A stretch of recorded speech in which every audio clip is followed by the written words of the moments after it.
ओम शांति। आज बाबा के 7 तारीख के महावाक्य हैं। आज की मुरली में बाबा ने कहा, मीठे बच्चे, अर्थ सहित बाप को याद करने से ही तुम्हारे पाप नाश होंगे, आत्मा पतित से पावन बनेगी। नंबर 1 सब्जेक्ट है याद की। फिर बाबा ने प्रश्न पूछा, मनुष्यों की अर्जी क्या है और बाप उस अर्जी को कैसे पूरा करते हैं? तो बाबा ने कहा, मनुष्य बाप से अर्जी करते हैं, ओ गॉड फादर, हमें पापों से मुक्त करो। ओ रहम दिल बाबा, रहम करो। बाबा सभी की अर्जी सुनकर स्वयं आते हैं और पापों से मुक्त होने की युक्ति बताते हैं। बच्चे, तुम मुझे याद करो। सिर्फ बाप की महिमा गाने से कोई फायदा नहीं। चरित्र गाने नहीं है, लेकिन राजयोग सीख कर चरित्रवान बनना है। गीत है, भोलेनाथ से निराला कोई और नहीं, ऐसी बिगड़ी को बनाने वाला कोई और नहीं। हम सब आत्माओं की जो बिगड़ी बिगड़ गई है, उन सब की बिगड़ी को बनाने वाला केवल एक भोलानाथ शिव बाबा ही है। ओम शांति। यह महिमा किसकी सुनी? बिगड़ी को बनाने वाले की। आदि मध्य अंत की नॉलेज सुनाने वाला वह है ऊंचते ऊंच। जब कोई समझने के लिए आते हैं तो हमेशा उनको पहली बात समझानी है कि ऊंचते ऊंच भगवान गाया जाता है। ऊंचते ऊंच उनका नाम भी है। ऊंचते ऊंच उनका ठाव रहने का स्थान भी है। ग्रंथ में भी ऊंचा जिसका नाम, ऊंचा जिसका ठाव अर्थात स्थान। ऊंचे ते ऊंचे रहने वाला है परम पिता परमात्मा। वह है निराकारी दुनिया, जहां निराकार परम पिता परमात्मा रहते हैं। फिर नीचे है आकारी और साकारी दुनिया। तो पहले पहले परिचय उनका देना है। परम पिता परमात्मा तो है ही त्रुत, वह है रचयिता। फिर है उनकी रचना, ऊंचते ऊंच बीज रूप। फिर उनके नीचे सूक्ष्म वतनवासी ब्रह्मा विष्णु शंकर, वह है रचना। रचयिता सबके ऊपर है, वह रचयिता है बाप, बाकी है रचना।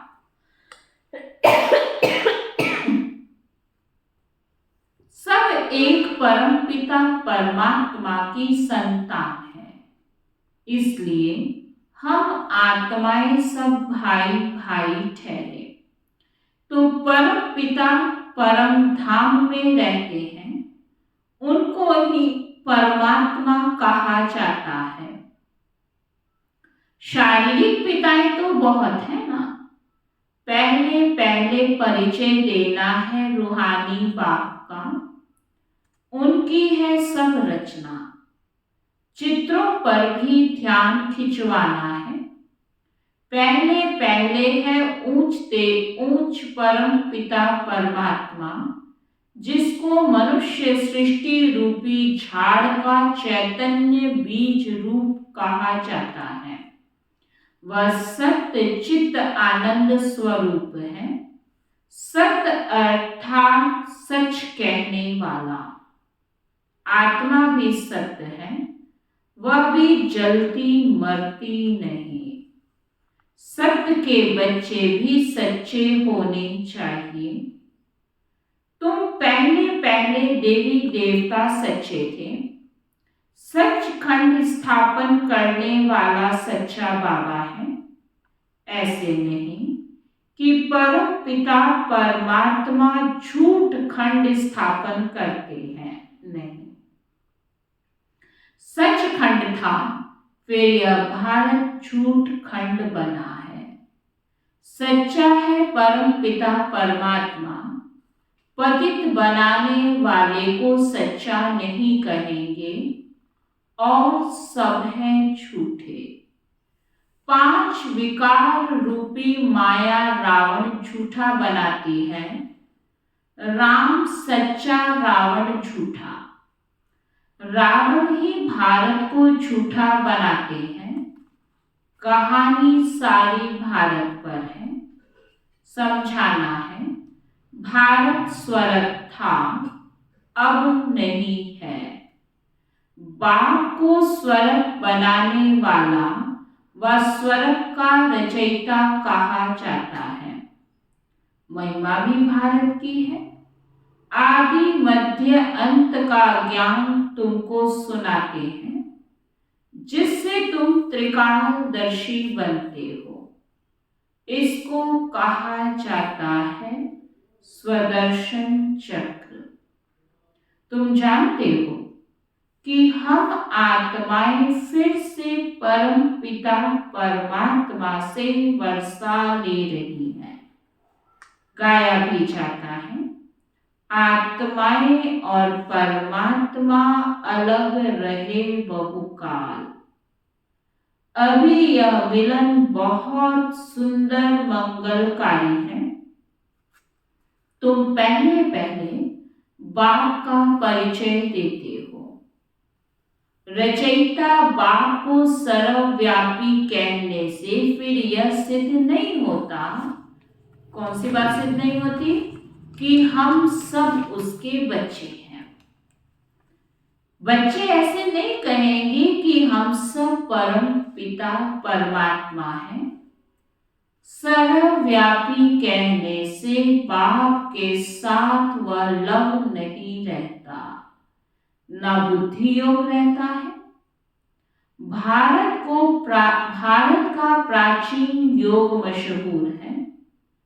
वास्तव में बुद्धि का योग लगाना है बाप से। सर्वव्यापी है तो फिर योग किससे लगाएं? क्या अपने आप से लगाएं? कोई अर्थ ही नहीं निकलता। यहां तो तुम अर्थ सहित जानते हो।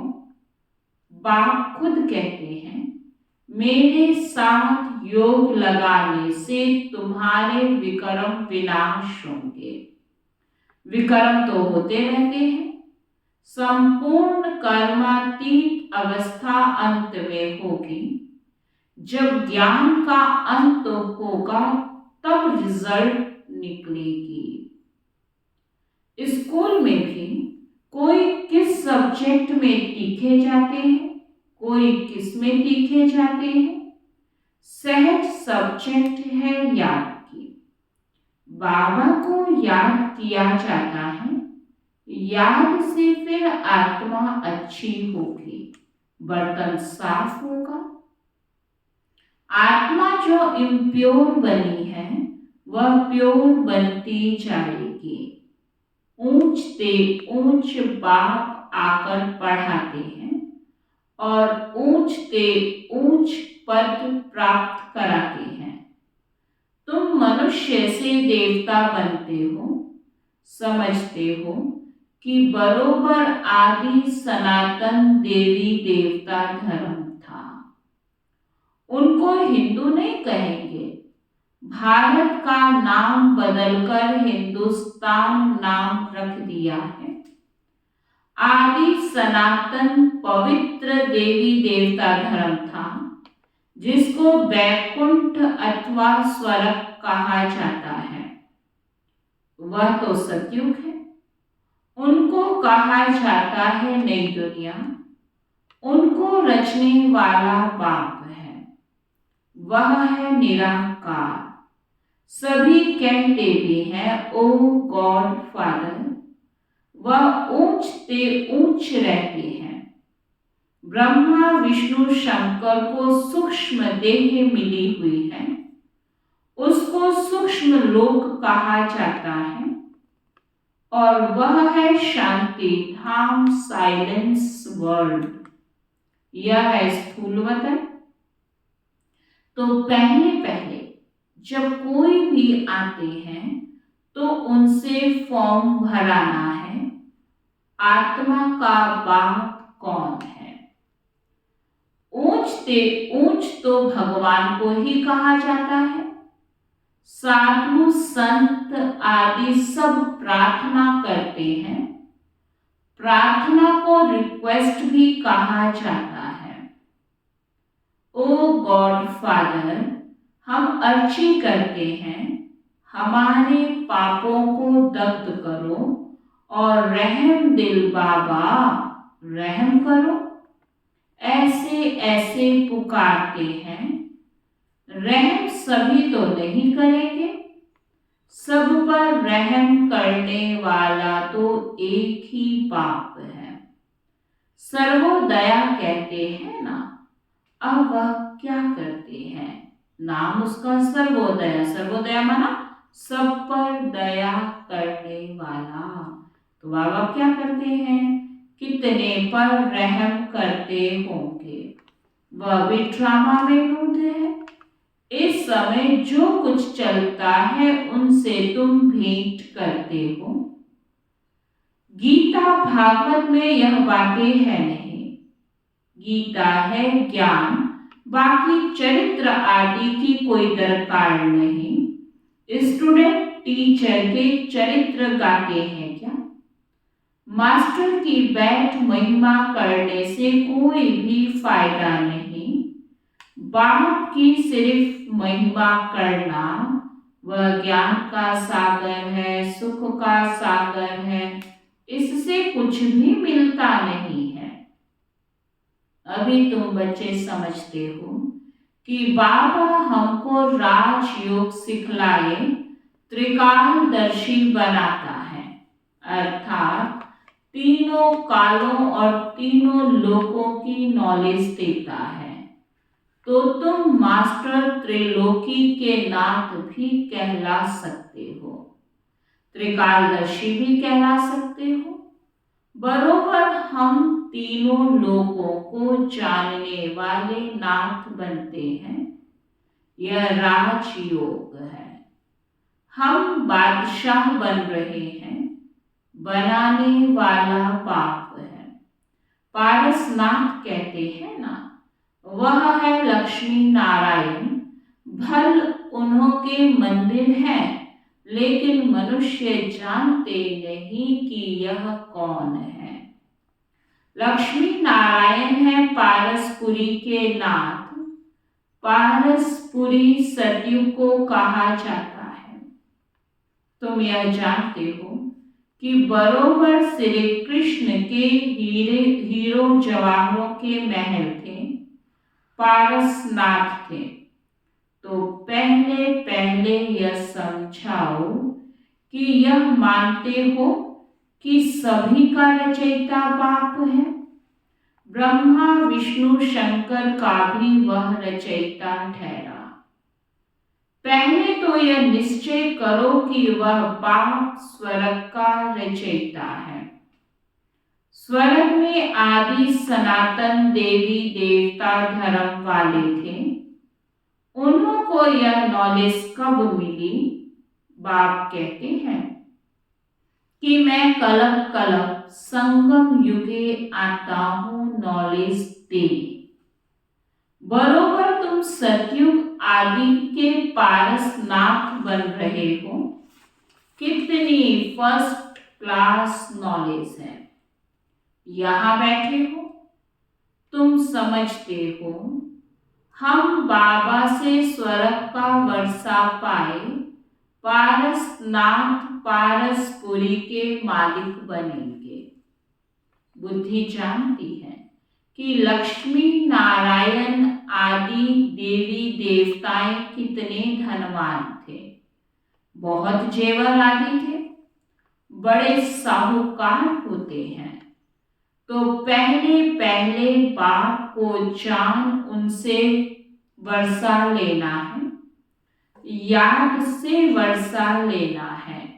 सूक्ष्म बात यह है, हीरे जवाहरों के कितने बड़े बड़े महल थे, अभी वह खत्म हो गए हैं, फिर अपने समय पर खड़े हो जाएंगे। पहले थे, फिर खत्म हुए, फिर होंगे जरूर। ड्रामा में नूंद है, यह बुद्धि से समझने की बात है। लड़ाई में भी सब टूट फूट जाते हैं, फिर नए सिर महल बनाते हैं। महल जरूर बनाए होंगे, तुमको साक्षात्कार होता है कि बरोबर महल हैं, हमने बनाए थे। ऐसे नहीं कि सागर के नीचे चले गए जो अब निकलने हैं, नहीं, यह तो ड्रामा का चक्र फिरता रहता है। वह समझते हैं लंका रावण की अथवा सोने की द्वारिका नीचे चली गई है, जो फिर निकलेगी, परंतु ऐसे तो है नहीं। अभी तुम द्वारिका के मालिक बन रहे हो, कितने माला माल थे, धन दौलत सब था, अब सब गायब हो गया है, सब ले गए। फिर ऐसे ही होगा, पहले पहले बाप का परिचय देकर फिर चक्र का राज समझाना है कि यह कैसे फिरता है। सतयुग की स्थापना बाप ही करेंगे। अब बाबा सन्मुख बैठ कहते हैं कि मुझे याद करो। इस याद की योग अग्नि से ही तुम पतित से पावन बनते हो, और कोई उपाय नहीं। योग अग्नि से आत्मा पतित से पावन बनती है।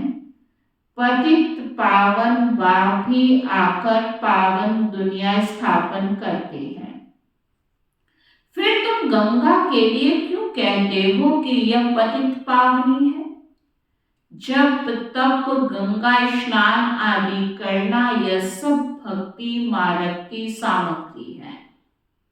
भक्ति मार्ग पहले अव्यभिचारी था, फिर व्यभिचारी बना है।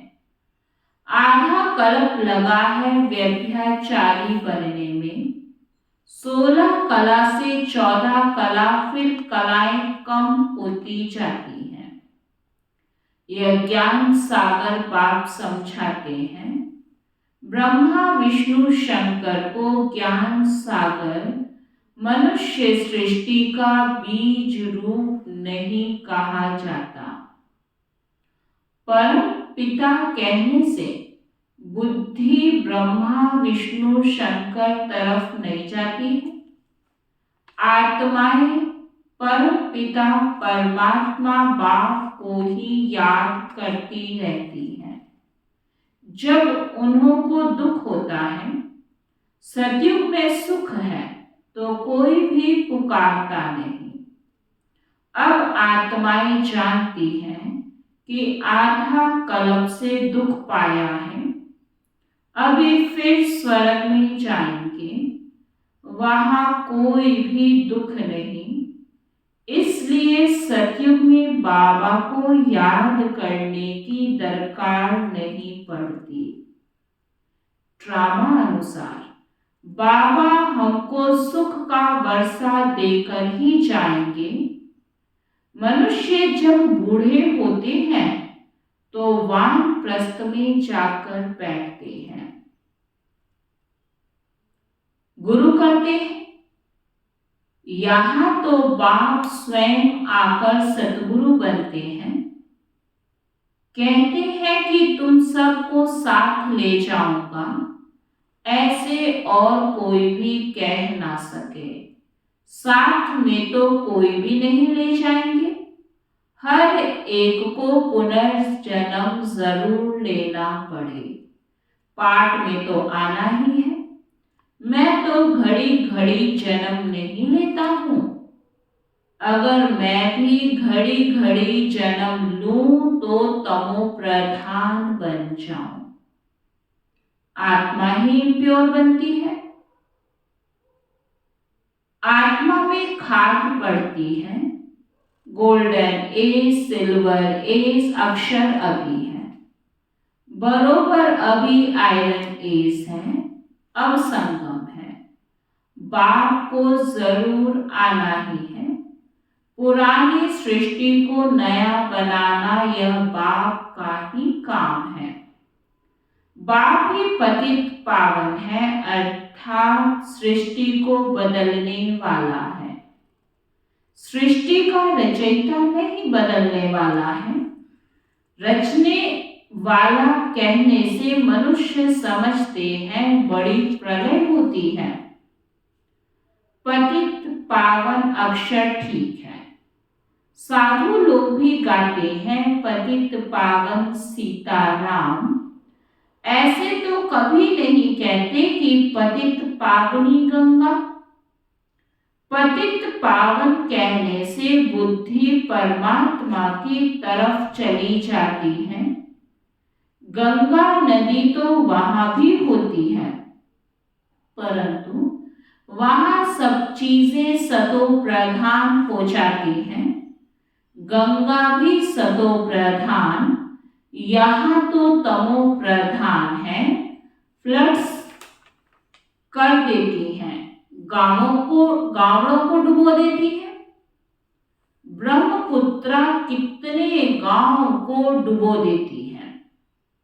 यह है ही दुखधाम। सतयुग में थोड़े ही दुख भोगेंगे। वहां तो कायदे सिरे अपना रास्ता लेकर चलेंगे। यहाँ रास्ता छोड़ देती है, कभी किस तरफ चली जाती है। वहां 5 तत्व सतो प्रधान होने के कारण जल भी कभी दुख नहीं देता। यहाँ जल भी दुख देता है। पहले तो यह समझाना है, कौन सी बात, कि स्वर्ग का सुख, पहले कौन सी बात समझना होगा कि स्वर्ग का सुख देने वाला कौन है। जरूर बाप ही होगा। अभी तो नर्क है, बाबा आया है। हम प्रजापिता ब्रह्मा के बच्चे, ब्रह्मा कुमार कुमारियां हैं। प्रजापिता ब्रह्मा हो तब नई सृष्टि रचे। मनुष्य से देवता किए करतना लागिवार किसने किया? परम पिता परमात्मा ने। श्री कृष्ण तो स्वयं देवता है। बाप ही आकर मनुष्य को देवता बनाते हैं। यह अभी तुम जानते हो। आगे तो सिर्फ गाते थे। क्या गाते हैं? मनुष्य से देवता किए करत ना लागिवार। जानते नहीं थे कि सतयुग किसने स्थापन किया, रचयिता कौन है। सतयुगी सृष्टि फिर कलयुगी बन जाती है। तो तुम बच्चे समझ गए हो, यह बड़ा मांडवा है आकाश तत्व का। इसमें खेल होता है। ओपन स्टेज चाहिए ना। मनुष्य पाठ बजाते हैं तो रोशनी भी चाहिए। इसके लिए फिर सूरज चांद सेवा करते हैं, सितारे भी चमकते हैं। जब रात होती है तो रोशनी अर्थात सुख देने लिए, इसलिए सूर्य देवता चांद देवता कहते हैं। रोशनी आदि का सुख देते हैं ना। माना प्रकृति के 5 तत्व भी हमको सुख पहुंचाते हैं, इसलिए प्रकृति के तत्वों को देवता कहा जाता है। अच्छा, मीठे मीठे सिकी लधे बच्चों प्रति मात पिता बाप दादा का याद प्यार और गुड मॉर्निंग। रूहानी बाप की रूहानी बच्चों को नमस्ते। हम सब रूहानी बच्चों की रूहानी बाप दादा को दिल व जान सिखवा प्रेम से नमस्ते नमस्ते नमस्ते जी। धारणा के लिए सार है, ड्रामा के चक्र को यथार्थ रीति समझकर पुरुषार्थ करना है। बाप समान रहम दिल बन सभी पर रहम करना है। बाप सचखंड स्थापन कर रहे हैं, इसलिए सच्चा होकर रहना है। बाप की याद से आत्मा को स्वच्छ बनाना है। वरदान है, सेवा की भावना द्वारा अमर फल प्राप्त करने वाले सदा माया के रोग से मुक्त भव। आज सेवा की भावना से कौन सा फल मिलेगा? अमर भव। अमर भव प्राप्त करने वाले सदा माया के रोग से मुक्त भव। जो बच्चे संगम युग पर प्रभु फल, अविनाशी फल, सर्व संबंधों के स्नेह के रस वाला फल खाते हैं, वे सदा ही माया के रोग से मुक्त रहते हैं।